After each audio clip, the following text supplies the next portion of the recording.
بسم اللہ الرحمن الرحیم۔ مکتوبات امام ربانی مجد الفسانی شیخ احمد فاروق سرہندی رحمہ اللہ الباری، دفتر اول حصہ دوم، مکتوب نمبر 65 شستو پنجم 65 مکتوب۔ یہ مکتوب شریف حضور امام ربانی مجد الفسانی رحمۃ اللہ تعالی اپنے ایک خلیفہ صاحب کو، جس کا نام تھا خان اعظم، ان کی طرف صادر فرما رہے ہیں۔ خان اعظم بادشاہ کی مصاحبوں میں سے ہیں، تو چونکہ حالات ایسے ہو گئے تھے کہ وہاں پر اس زمانے میں مسلمانوں کی زبون حالی ہوئی تھی، مسلمان بڑے کمزور ٹھہرائے گئے تھے۔ آپ سب کو معلوم ہے کہ وہاں اکبر بادشاہ کیا کچھ انہوں نے نہیں کیا تھا مسلمانوں کے ساتھ، اور پھر اس کے بعد جب ان کی فرزند جو ہے وہ مسند نشین ہوئی تو خان اعظم وہاں بھی ان کے مشیر رہے ہیں۔ تو امام ربانی مجد الفسانی رحمۃ اللہ تعالی اپنی اس مرید کو یہ مکتوب شریف لکھ رہے ہیں کہ چونکہ آپ بادشاہ کی صحبت میں رہتے ہیں، اسی لیے آپ کے ذمے بہت بڑے کام ہیں۔ بادشاہ کی اصلاح کرنا اور بادشاہ کو دین اور اسلام کی طرف لانا اور کچھ ایسے قوانین بنانے میں مدد دینا جو اسلام کی سربلندی کے باعث بنے، وہ آپ کے ذمے ہے۔ حدیث شریف ہے، الاسلام بدأ غریبا وسیعود کما بدأ فطوبى للغرباء۔ حدیث طیبہ میں ہے کہ حضور سید عالم صلی اللہ علیہ وآلہ وسلم وارد فرماتے ہیں، یہ روایت حضرت ابو ہریرہ رضی اللہ عنہ سے طبرانی نے نقل کیا ہوا ہے۔ فرماتے حضور سید عالم صلی اللہ علیہ وسلم نے فرمایا، الاسلام بدأ غریبا، اسلام شروع ہوا غریب، وَسَيَعُودُ كَمَا بَدَأَ، بہت جلدی یہ اسلام ویسی ہوگا دوبارہ جیسے یہ غریب بنا ہوا تھا۔ فَطُوبَى لِلْغُرَبَاء، حضور فرماتے ہیں غریبوں کے لیے خوشخبری ہے، طوبہ ہے۔ اس حدیث شریف کو مختلف محدثین نے مختلف زاویوں سے اور مختلف طریقوں سے نقل فرمایا ہوا ہے۔ اس حدیث شریف کے اگر ڈیفینیشن میں ہم جائیں گے تو آپ دیکھیں گے کہ الاسلام بدأ غریباً، اسلام غریب شروع ہوا تھا۔ غربت جو ہے وہ مال دولت جائیداد کی وجہ سے نہیں، بلکہ وہ غربت ایسے تھا کہ الاسلام بدأ غریباً، اسلام شروع ہوا تھا اور لوگ اسے عجیب و غریب سمجھ رہے تھے۔ کیسے بتوں کو چھوڑ دیں، کیسے اپنے رسم و رواج کو چھوڑ دیں اور ایک واحد لا شریک رب کو مان لے، یہ لوگوں کے لیے ایک عجیب و غریب تھا۔ اور حضور فرماتے وَسَيَعُودُ كَمَا بَدَأَ، اسلام پھر سے ویسے ہی دوبارہ سے ہوگا جیسے شروع میں یہ لوگوں کو عجیب و غریب دکھائی دے رہا تھا۔ آج کل بھی وہی صورتحال ہے کہ اسلام لوگوں کو ایسے عجیب و غریب دکھائی دیتا ہے۔ یار کیا تم لوگوں نے نمازیں، یار لوگ تو پتہ نہیں چاند میں مریخ میں چلے گئے، لوگ جو ہے وہ فلاں فلاں، آپ لوگ اب بھی وہی تسبیح ہے، وہی مصلی ہے، وہی کتابیں ہیں، وہی دین کی باتیں، وہی قرآن کی باتیں کر رہے ہیں۔ تو وہی حالت آ گئی ہے دوبارہ۔ بلکہ ہماری جو نوجوان نسل ہے اس میں سے جو دار کفر میں رہتے ہیں ان کے تو عقائد ہی تبدیل ہو گئے، وہ تو دہریت کی طرف جا رہے ہیں، وہ تو اللہ کی ذات کی انکار کر رہے ہیں۔ قرآن تو ان کو کتاب اللہ دکھائی نہیں دے رہا، وہ کسی خدائی کتاب کو، بلکہ یوں اسلام کو غریب جانا گیا ہے کہ کفر اور اسلام کی بہت سی ساری چیزوں کو مکس کرنے کی کوشش کر رہے ہیں۔ اور اکثر و بیشتر یہ بھی سننے میں آیا ہوا ہے کہ یار ایسے مسلمانوں سے تو کفار ہی اچھے ہیں۔ یہ جملے جو ہوتے ہیں کہ کفار اسی لیے اچھے ہیں، کفار وعدہ کرتے ہیں تو اس پہ وفا کرتے ہیں، کفار اسی لیے اچھے ہیں کہ کفار نے فلاں کیا ہوا ہے، مسلمان یہ نہیں کر رہے ہیں، فلاں نہیں کر۔ ہاں یہ مسلمانوں کے عمل تو ہو سکتی ہے لیکن اسلام کا اسلامی قانون تو نہیں ہے ایسا۔ تو اسلام کیا ہوگا؟ سیعود کما بدا، اسلام پھر سے وہی غربت کی طرف چلا جائے گا۔ مالی طور پر نہیں، مالی طور پر تو ماشاءاللہ آپ مسلمانوں کی کنٹریز کو دیکھو کتنے مالدار ہیں، لیکن وسیعود کما بدا، اسلام پھر ویسے عجیب و غریب دکھائی دینے لگا لوگوں کو۔ حضور فرماتے فطوبى للغرباء، غریبوں کے لیے خوشخبری ہے، یعنی ایسے عجیب و غریب لوگوں کے لیے کہ وہ دین اسلام پر محکم اور مضبوط رہتے ہیں، کسی اور ضلالت اور گمراہی میں نہیں پڑتے، ان لوگوں کے لیے خوشخبری ہے، خوش قسمت ہے یہ لوگ۔ آپ اپنے خلیفہ صاحب کو یہی لکھتے ہیں، فرماتے ہیں اسلام کی غربت اس حال تک گیا ہے کہ کفار برملا علی الاعلان اسلام کی طعن کرتے ہیں۔ آج کل بھی ہماری یہی ہے، کفار جو ہے وہ علل اعلان ہماری اسلامی قوانین کی، بلکہ کفار تو کفار ہے، اپنے آپ کو مسلمان کہنے والے بھی شریعت کے قوانین کی خلاف ورزی کر رہے ہیں اور اس پر طعن کر رہے ہیں کہ بھئی کیسے سزا ہے، چور کو آپ ہاتھ کاٹیں گے، یہ کیسے سزا ہوا، یا زانی کو کوڑے مارے، ان کو رجم کرے، یہ کیا سزا ہوئی۔ اسلام کی شعائر کو وہ برملا علل اعلان اس پر طعن و تشنیع کرتے ہیں، یہ دیکھ کس نے کہا ہوا ہے، پردہ کہاں سے آیا ہوا ہے، اسلام میں یہ کہاں سے آیا ہوا ہے۔ ایون کہ آج کل تو اعتراض یہ ہوتے ہیں کہ بھئی نماز 5 ٹائم کا یہ کیوں فرض کیا گیا ہے، نماز تو بس نماز ہے، جب چاہے دل کرے تو اسلام کی، اور مسلمانوں کی اتنی ذم اور برائیاں بیان کی جاتی ہے اور احکام کفر کی بے تحاشا اجرا ہو جاتا ہے۔ اجراءات احکام کفر کی بہت ہوتی ہیں، قوانین آپ دیکھیں گے اسلامی ملک کی بھی قوانین، اسلامی ملک ہوتا ہوا بھی قوانین اس میں کفری آتے جائیں گے، علل اعلان یہ ہوتا ہوگا۔ وَمَدَّاحِي اہل آندر کوچو بازار میں کنند، اور کافروں کی مدح کوچو اور بازار میں شروع ہوتا ہے۔ یار آپ آج کل کے دور میں دیکھیں تو آپ کو جتنی بھی ہماری کرکٹ کی کھلاڑی ہے، ٹینس کی کھلاڑیاں ہیں، کوئی فٹ بالر ہے، کوئی انجینئر ہے، کوئی سائنسدان ہے، کوئی اور بھی لوگ ہوتے ہیں، تو ان کی تعریفیں ہمارے اپنے مسلمان ہی کرتے ہیں، اپنی کسی بندے کی تعریف نہیں کریں گے، اپنی کسی مذہب اور اپنی مسلک والی کسی کی تعریف نہیں کریں گے۔ اور یہ ہوا ہے کہ مسلمانان از اجرائے احکام اسلام ممنوعند، یہ تو آپ مبارک اس زمانے کی بات کر رہے ہیں، لیکن آج کل کے دور میں بھی یہی ہے۔ فرماتے ہیں آپ دیکھتے ہیں کہ مسلمان جو ہے وہ احکام شریعت کے اجراءات سے روکے گئے ہیں۔ کوئی کہتے ہیں بھئی جمعہ نہیں پڑھیں گے، کوئی کہیں گے کہ اسپیکر پر آذان نہیں دیں گے، کوئی یہ کہیں گے اس مسجد کو تالا لگا دو، کوئی یہ کہیں گے ہماری سوسائٹی میں مسجدیں الاؤ ہی نہیں ہے، کوئی یہ قانون پاس ہوگا کہ اگر آپ نے تقریر کرنی ہے تو اجازت لے کے ہی تقریر کر لو۔ اسلامی احکام کی اجراءات کو روکے جا رہے ہوتے ہیں، وہ در اتیان شرائع مذموم و مطعون، اور قانون یہ ہو گیا ہے کہ اگر کوئی بندہ شریعت پر عمل کرتا ہے تو اس کو برا جانا جاتا ہے، اس کو مطعون جانا جاتا ہے۔ ذرا اس میرے والے لباس میں آپ کہیں کسی ایئرپورٹ پر، پاکستان کے اندر بھی، پاکستان اسلامی ملک ہے، اس کے اندر بھی سعودیہ اسلامی ملک ہے، اس کے اندر بھی آپ میرے والے لباس میں اگر جائیں گے نا تو سب لوگ جو ہے وہ آپ کو کہیں گے کہ بھئی یہ پاگل ہے، پتہ نہیں یہ کہاں سے آیا ہوا، یار اتنی بڑی پگڑی باندھنا یہ کہاں سے آیا، یار داڑھی کی بھی کوئی حد ہوتی ہے، تم لوگوں نے اتنی داڑھی رکھی ہوئی ہے۔ تو شرائع کیا کہا، اور ایون کہ اگر نماز کا ٹائم آئے نا آپ کو تو پہلے تو وہاں پر نماز پڑھنے والی جگہ نہیں ملے گی، اور اگر جگہ مل بھی جائے گی العیاذ باللہ، آپ ہماری شیڈول کو دیکھ رہے ہیں، ہماری فلائٹ کی شیڈول کو آپ اگر دیکھیں گے تو این جو نماز کا ٹائم ہوتا ہے اسی میں اور شیڈول ایڈجسٹ ہوتا ہے۔ این نمازوں کے ٹائم، جیسے مغرب کی نماز ہے ان کا ٹائم بڑا مختصر ہے، عصر کا نماز ہے ان کا ٹائم بڑا مختصر ہے، اسی طرح فجر کی نماز میں ہماری جو فلائٹ شیڈول بنتی ہے وہ ایسی بنتی ہے کہ وہ نماز کی وقت جو ہے وہ سب ختم ہو جاتا ہے۔ آپ مبارک فرماتے ہیں، فرماتے سبحان اللہ، پری نہفت رخ و دیو در کرشمہ و ناز، بسوخت عقل ز حیرت کی انچ بلعجبیز۔ آپ فرماتے ہیں پریوں کے چہروں کو ڈانپا گیا ہے، دیو جو ہے وہ کرشمے اور ناز دکھا رہے ہیں، ہونا تو یہ چاہیے کہ پری جو ہے وہ کرشمے اور ناز دکھائیں، لیکن معاملہ الٹا ہو گیا ہے۔ ہوا یہ ہے کہ پری نے اپنے چہرے کو چھپایا ہوا ہے اور دیو جو ہے وہ کرشموں اور ناز میں دکھائے دے۔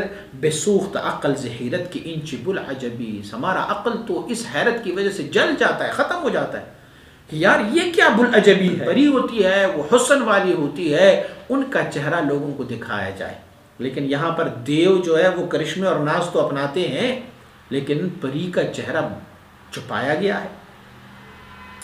سبحان اللہ و بحمدہ، اللہ رب العزت کے لیے ثنا اور حمد ہے۔ اور یہاں پر تو معاملہ ہی الٹا ہو گیا ہے، معاملہ تبدیل ہو گیا ہے۔ واہ حسرتا واہ ندامتا واہ ویلا، اے حسرت ہے، اے پشیمانی ہے، واہ واہ واہ ویلا ہے۔ آپ اپنا فریاد مبارک فرما رہے ہوتے ہیں۔ لیکن ان ساری چیزوں کو جب آپ نے دیکھا تو چونکہ آپ بادشاہ کے مصاحبوں میں ہیں تو آپ کی جسم جو ہے، آپ کا وجود جو وہاں پر ہے، اسے ہم نے غنیمت جانا ہوا ہے کہ آپ بادشاہ کے مصاحبوں میں ہیں. اور اس معرکے میں کہ جب اسلام کو ضعیف کیا جا رہا ہے، اسلام کو شکست دیا جا رہا ہے، اس معرکے میں سمجھ رہا ہوں کہ آپ ہی سب سے بڑے مبارز ہو. آپ کو تلوار اٹھانے کی ضرورت نہیں ہے کہ آپ تلوار اٹھائیں گے، آپ لڑیں گے، نہیں. آپ جس سیٹ پہ بیٹھے ہوئے ہیں، جس منصب پہ بیٹھے ہوئے، منصب یہ ہے کہ بادشاہ تمہارے ساتھ مشورہ کر رہا ہوتا ہے، تو جب بادشاہ کو آپ ایسی صلاح اور مشورہ دیں جس میں سے اسلام کی سربلندی ہو. آپ اپنی اس خلیفہ صاحب کو دعا بھی دے رہے ہیں. مکتوب شریف تو اس زمانے کی لکھی گئی ہے، لیکن یہ ہمارے لیے کہ اگر ہمارا کوئی بھی بندہ بادشاہ کے مصاحبوں میں ہو تو وہ بادشاہ وقت کے بہت سارے کام کو جو غیر اسلامی ہوتے ہیں ان کو اسلام کے سانچے میں ڈھال سکتے ہیں. شریف میں ہے حضور نبی اکرم صلی اللہ علیہ وسلم فرماتے ہیں لن یؤمن احدکم حتی یقال انہ مجنون. اس وقت تک آپ میں سے کوئی بندہ کامل مومن نہیں ہو سکتا جب تک کہ اسے پاگل نہ کہا جائے. یہ روایت ابن حبان اور احمد اور ابو یعلا اور آپ مبارکین نے حضرت ابی سعید خدری رضی اللہ تعالیٰ عنہ سے اس روایت کو نقل کیا ہوا ہے. اب آپ دیکھیں کہ کیسے پاگل کہا جائے گا.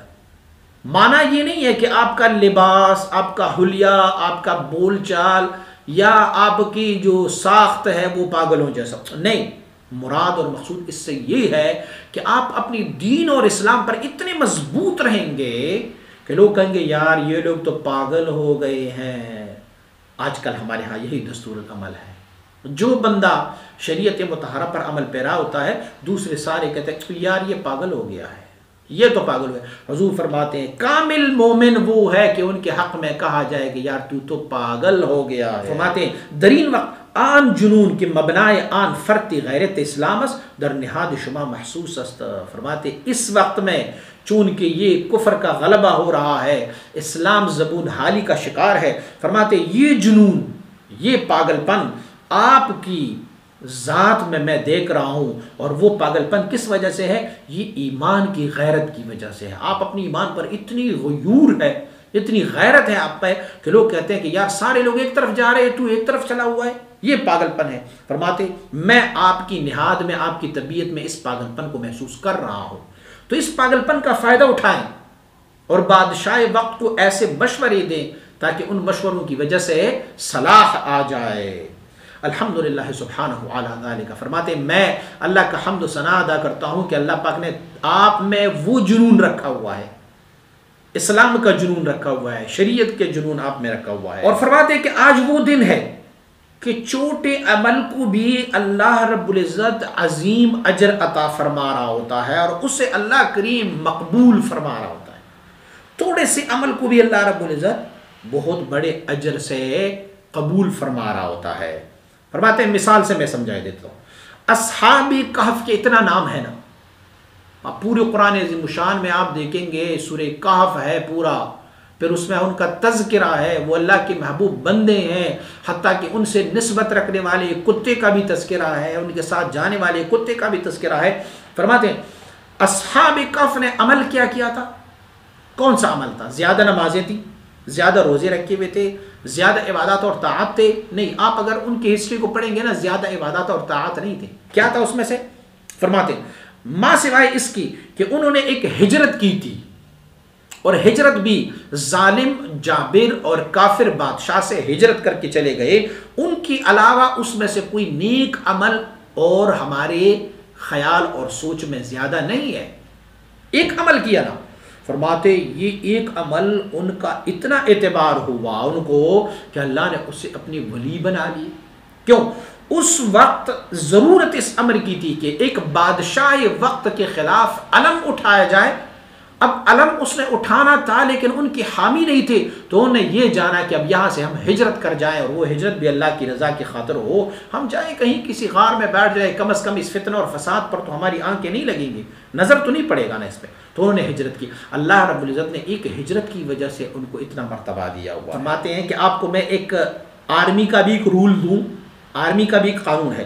فرماتے ہیں اگر کسی ملک پر کسی دشمن قوت کا غلبہ ہو جائے اور اس وقت اس ملک کی ایک سپاہی جو ہے وہ تھوڑی سی اپنی ایکٹیویٹی دکھائے، تھوڑی سی بہادری دکھائیں، تو ان کو بہت زیادہ اعتبار دیا جا رہا ہوتا ہے۔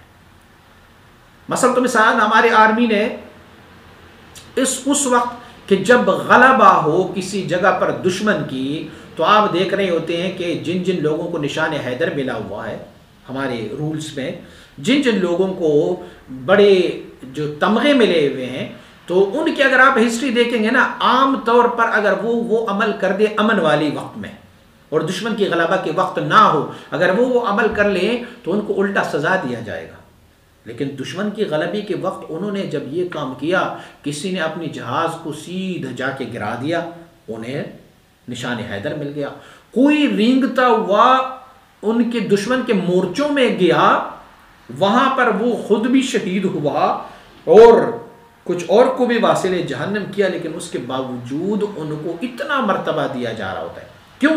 اب دشمن کا غلبہ تھا، اور دشمن کے غلبے میں سپاہی اگر تھوڑی سی بھی ایکٹیویٹی کر لینا تو انہیں بہت زیادہ رسپیکشن مل جاتی ہے، ان کو بہت عزت دیا جاتا ہے، رسپیکٹ دیا جاتا ہے ان کو۔ تو ایسے ہی چونکہ آج کل دور ایسا ہے کہ اس میں اسلام کی زبون حالی کیا جا رہا ہے، تو اسی لیے آپ اگر تھوڑی سی بھی ایکٹیویٹی دکھائیں گے نا، تو آپ کی اس ایکٹیویٹی کو اللہ کریم بہت بڑے مرتبے پر جا کے قبول فرما دے گا۔ اب آپ کو جہاد قولی کی ضرورت، آپ ابھی تلوار اٹھا کے جہاد نہیں کر سکتے، چونکہ حالات یہ ہے، تو آپ تلوار اٹھا کے جہاد نہیں کر سکیں گے، اب آپ کو قولی جہاد کرنا ہوگا۔ آپ بادشاہ کے مصاحبوں میں ہو اور بادشاہ کو دین اسلام کی ترویج و اشاعت کے مشورے دیا کرو۔ فرماتے ہیں یہ تمہارے لیے جہاد اکبر ہے، اور فرماتے ہیں اس بارے میں آپ اللہ کریم سے دعا مانگا کرو کہ وَهَلْ مِن مزید، یا اللہ اور یہ عطا ہمیں فرما دے کہ میں قولی جہاد کو یعنی زبان سے بادشاہ کو سمجھاتا رہوں گا۔ وَإِن جہاد گفتن را بہ از جہاد کشتن دانید، فرماتے ہیں آپ جو ہے وہ گفتن والی جہاد، گفتار والی بولنے والی جہاد کو آپ ابھی قتل کرنے والے جہاد سے افضل جانو، قتل کرنے والے جہاد سے آپ افضل جانو، کیونکہ وہاں آپ قتل کرو گے تو دو بندوں کو قتل کریں گے، آپ پوری قانون کو تبدیل کرنے کی کوشش کرو۔ جب قانون تبدیل ہو، آپ بادشاہ کے مصاحبوں میں ہو، تو جب آپ قانون تبدیل کرنے کی کوشش کرو گے تو پھر مسلمانوں کی زبون حالی بھی ختم ہو جائے گی۔ فرماتے ہیں ہم جیسے بندے جو ہے نا، فقراء بے دست و پا، ہمیں یہ جہاد میسر نہیں ہے، کیونکہ ہم بادشاہ کے مصاحبوں میں سے نہیں ہیں، ہم بادشاہ سے دور ہیں، اور آپ کو یہ فضیلت ملی ہوئی ہے کہ آپ بادشاہ کے دربار میں ہو، فلہذا آپ قولی جہاد کر لیا کرو۔ ہنیئا لارباب النعیم نعیمها وللعاشق المسکین ما یتجرع، فرماتے واہ واہ کیا خوش قسمتی ہے نعمت والوں کے لیے ان کی نعمتوں کا، اور مسکین عاشق جو ہے وہ بس ایک چلو پانی پر ہی خوش ہوتا ہے، ان کا اور کوئی بس نہیں چلتا، ایک چلو پانی بھی لیے نا محبوب کی دریا سے، تو اور جو نعمت والے لوگ ہوتے ہیں جن کے پاس پوری کا پورا دریا ہی ہوتا ہے، تو پھر وہ تو دریا والے ہیں، ان کو خوش قسمتی ہے، لیکن ہم جیسے مسکینوں کو اگر ایک چلو پانی بھی مل جائے تو بڑی بات ہے۔ فرماتے آپ کو یہ نعمت ملا ہوا ہے کہ آپ بادشاہ کے مصاحب میں سے ہو، بادشاہ کے دربار میں ہو، اسی لیے آپ اس نعمت کا فائدہ اٹھاؤ اور بادشاہ کو آپ سیدھے رستے پر لگاؤ۔ دادم ترا از گنج مقصود نشان، گرمان رسیدیم تو شاید برسی، ہم نے آپ کو جو خزانہ ہے مقصود کا ان کا پتہ تو بتا دیا ہے، اگر میں نہیں پہنچ سکا وہاں تو ہو سکتا ہے آپ تو پہنچ جاؤ گے نا، ہم تو اب رہ گئے نہیں پہنچ سکتے، لیکن آپ کو میں نے نشان بتایا کہ یہ مقصود والا خزانہ کہاں پڑا ہوا ہے، میں نے آپ کو بتا دیا ہے۔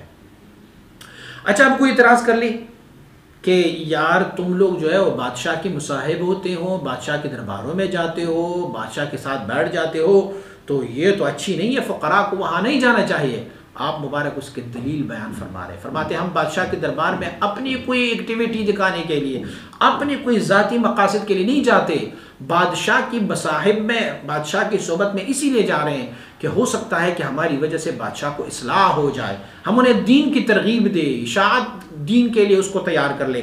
آپ فرماتے ہیں کہ حضرت خواجہ عبید اللہ احرار رحمہ اللہ الباری آپ مبارک فرمایا کرتے ہوئے کہ اگر من شیخی کنم ہیچ شیخ در عالم مرید نہ یابد، سبحان اللہ، آپ فرماتے آپ مبارک فرمایا کرتے ہوتے تھے کہ اگر میں پیری مریدی پر آ جاؤں نا، میں اگر مرید بنانا شروع کر دوں تو پوری دنیا میں کوئی بندہ کسی اور کا مرید ہی نہیں بنے گا، سارے میری مرید ہوں گے۔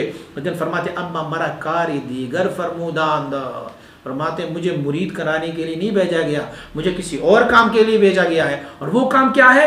وَآن ترویج شریعت و تائید ملت است، فرماتے ہیں کہ وہ ترویج شریعت کی اور تائید ملت کی، دین متین کی تائید اور ترویج اور اشاعت کا کام ہے۔ لا جرم بصحبت سلاطین بے رفتند، آپ مبارک جو ہے بادشاہوں کے درباروں میں جایا کرتے تھے، اور جب وہاں جاتے ہوتے تھے تو کیا ہوتا؟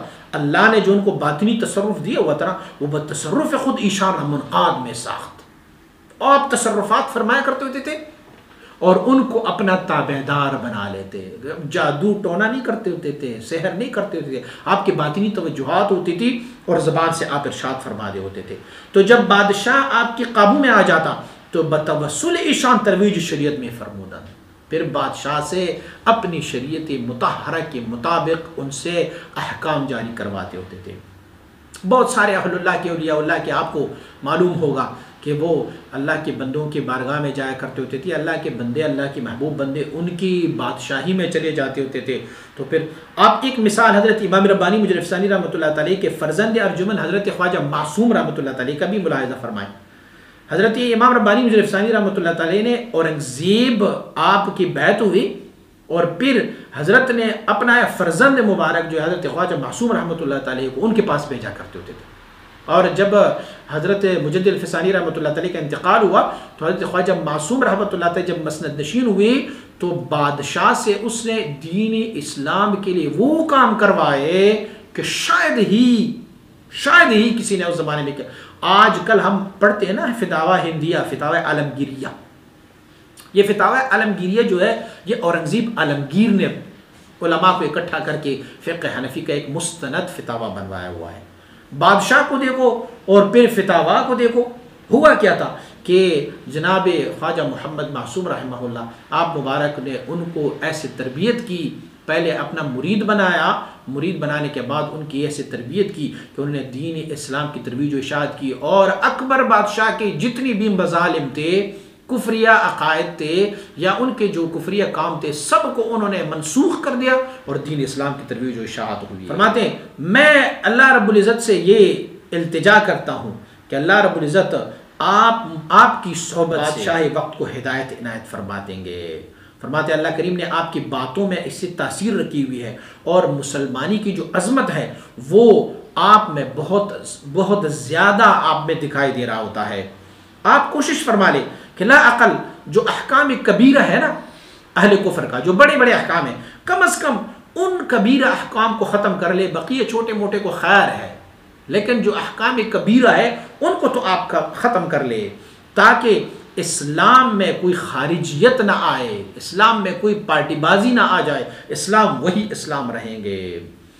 فرماتے اس سے پہلے جو حکومت گزری تھی اس میں سے حضور نبی اکرم صلی اللہ علیہ وسلم کے دین مبارک کے ساتھ عناد اور دشمنی کے نشان نظر آ رہے تھے، اور آپ چونکہ اب بادشاہ کے مصاحب ہو اس لیے کوشش کریں کہ وہ پرانے حکومت کے سارے قوانین کو آپ منسوخ کر لیں، اور کوشش کریں کہ بادشاہ وقت کو ایسے صلاح اور مشورہ دیں کہ وہ شریعت مطہرہ کی ترویج و اشاعت میں لگا رہے۔ یہ مکتوب شریف تو حضرت امام ربانی مجرب ثانی رحمۃ اللہ تعالیٰ نے اس زمانے کے حساب سے لکھا تھا، لیکن آج کل ہمارے دور میں بھی ہی یہ بڑے کام کے ہے۔ حضور سید مبارک صاحب علیہ الرحمہ ایک واقعہ سنایا کرتے ہوتے تھے، آپ فرمایا کرتے ہوتے تھے کہ ایک سرحدی چوکی پر ایک بندہ جو آرمی کی ڈیوٹی سر انجام دے رہا تھا، وہاں پر چوکیدار تھے، تو وہاں چوکی میں آنے والے جتنی بھی لوگ تھے، بارڈر جب کراس کرتے ہوتے تھے تو وہ ان کے ساتھ بہت اچھے رویے کے ساتھ، بہت اچھے اخلاق کے ساتھ ان کو بارڈر کراس کراتے ہوتے تھے۔ لوگ بڑے خوش تھے کہ بارڈر آسانی سے کراس کرتے ہیں، ایک وہاں پر سپاہی ہے جو ہمارا امداد کرتے ہیں، مدد کرتے ہیں۔ تو کیا ہوتا، اسے ملاقات کے لیے ہر ہفتہ خضر علیہ نبینا علیہ الصلوۃ والسلام تشریف لایا جائے، تو خضر علیہ نبینا علیہ الصلوۃ والسلام سے ہر ہفتہ ملاقات ہوتی۔ بندے نے یہ سوچا کہ بھئی میں سرکاری نوکر ہوں، اگر میں اس نوکری کو چھوڑ دوں، تو نوکری چھوڑنے کے بعد مجھے تو روز خضر علیہ نبی علیہ السلام ملیں گے، اب تو میں دنیا داری میں لگا ہوا ہوں، کام میں لگا ہوا ہوں۔ بہرحال اس نے اس نظریے کے تحت نوکری چھوڑ دی۔ جب نوکری چھوڑ دی تو انتظار کرنے لگے، ہفتہ گزر گیا، خضر علیہ نبی علیہ السلام ملاقات نہیں کی، 2 ہفتے گزر گئے، 3 ہفتے گزر گئے، نہیں ملاقات ہوئی۔ مہینے بعد خضر علیہ نبی علیہ السلام سے ملاقات ہوئی تو آپ نے، اس بندے نے ان کو کہا کہ حضور میں نے تو آپ سے ملاقات کی خاطر میں ڈیوٹی ہی چھوڑ دی، میں نے کہا میں دنیا داری میں لگا ہوا ہوں، ڈیوٹی پہ لگا ہوا ہوں، اس کو میں چھوڑ دیتا ہوں تاکہ میں تمہارے ساتھ ملاقات روز کرتا جاؤں۔ تو آپ تو ڈیوٹی جب سے چھوڑی ہے مہینے بعد ملے، ڈیوٹی پر کم از کم آپ تو ہفتے بعد ملتے۔ تو حضرت خضر علیہ نبی علیہ السلام نے ان کو جواب دیا کہ بھائی میں تجھے ملتا ہوتا، اسی لیے ملتا ہوتا کہ جس پوسٹ پر آپ تھے اس پوسٹ پر مخلوق خدا کو آسانیاں دیا جا رہے، آپ آسانیاں دے جا رہے تھے۔ اب چونکہ آپ نے پوسٹ چھوڑ دیا ہے، وہاں پر ایک ایسا بندہ آیا ہوا ہے جو مخلوق خدا کو تنگ کرتے ہیں، اور یہ تیری وجہ سے ہوا ہے۔ اگر آپ اس پوسٹ کو نہ چھوڑتے تو وہ بندہ وہاں نہ آتا۔ اب چونکہ آپ نے پوسٹ کو چھوڑ دیا ہے تو اب بندہ وہاں پر آ گیا ہے، اور وہ بندے سے ساری مخلوق پریشان ہے۔ اسی لیے اگر آپ دوبارہ ڈیوٹی جوائن کریں گے تو لوگوں کو آسانیاں ہوں گے۔ معنی یہ ہے کہ اگر کسی کو تبدیل کرنا ہو نا تو اس سے بجائے اس کے کہ تلوار یا بندوق سے تبدیل کیا جائے، اچھے اخلاق اور اچھے مشورے دے کے ہی ان کو تبدیل کیا جا سکتا ہے۔ تو حضرت امام ربانی مجدد ثانی رحمۃ اللہ تعالی مبارک نے یہ مکتوب شریف ہمارے لیے نصیحت ہے کہ آپ لوگ بھی، اگر آپ بادشاہ وقت کے مصاحب نہیں ہیں، کم از کم آپ کسی آفس میں کام کر رہے ہو، تو آپ کے آفس میں جو آپ کے آفیسر ہے، آپ ان کے مصاحب ہو، ان کے ساتھ مشورے والا ہو، آپ کے ساتھ بیٹھنے والا کوئی کلیگ ہو، ان کو آپ اپنی طریقے سے دین ترویج اور شریعت محمدی صلی اللہ علیہ وسلم بارک کی آہستہ آہستہ ان کو اس طریقے پر لائیں تاکہ انہیں بھی رشد و ہدایت ملتا رہے گا۔